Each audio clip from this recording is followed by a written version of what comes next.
Hi, it's Kira, and today I'm going to be doing a rundown of the first quarter of the year, how I kind of done on the Popsugar reading challenge so far. The Popsugar reading challenge is a year-long readathon. Basically, you can either do 40 prompts or another 10 for the advanced section. There's like 10 advanced prompts. I'm trying to do all 50 this year to read a more diverse range of books. Well, this is kind of like a recap of how it's gone for the past 3 months. So far I've completed 30% of the reading challenge, which is 15 of the 50 books, which is pretty much where I need to be right now to complete it by the end of the year. So I'm basically just going to give a quick rundown of the books that I've read and the prompts that they correspond with. I'm not going to go into too much detail about each book because they're usually in my monthly wrap-ups. I kind of talk a bit more about them. So this is kind of, I guess it's for me really, to see how well it's gone for the first 3 months. So the first book I read this year was, for the prompt, a book recommended by your favourite blog, vlog, podcast or online book club. And for that I read The Little Prince and I gave that 4 stars.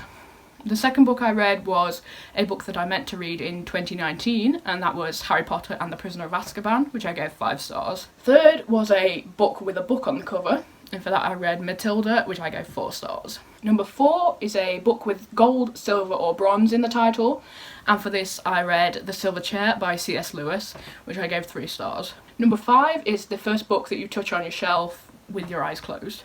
And for this I read Simon vs. the Homo Sapiens Agenda, and I gave this 5 stars. Number 6 of the year was a book by an author with a flora or fauna in their name, and for this I read The Princess Diarist, which I gave 4 stars. Number 7 was a book by a trans or non-binary author, and for this I read All the Birds in the Sky, and I gave this 2 stars. My 8th book was a book featuring one of the 7 deadly sins, and for this I read It, and I gave it 4 stars.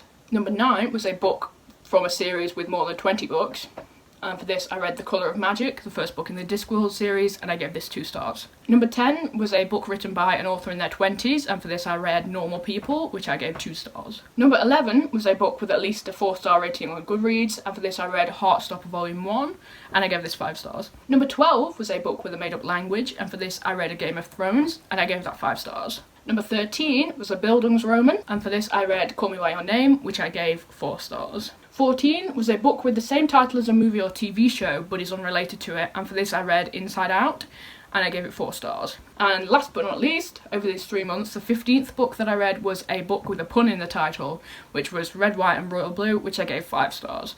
So in general, my reading patterns have kind of been, there's been a fair few 5 stars out of the 15 that I've read. There's been 5-star reads. That's basically a third of the reads from the Popsugar reading challenge that I didn't really know I was going to pick up until the start of this year have all been 5-star reads, which is really decent for me. I try not to rate things with 5 stars unless they kind of blow me away. I'm very I don't like to overrate things.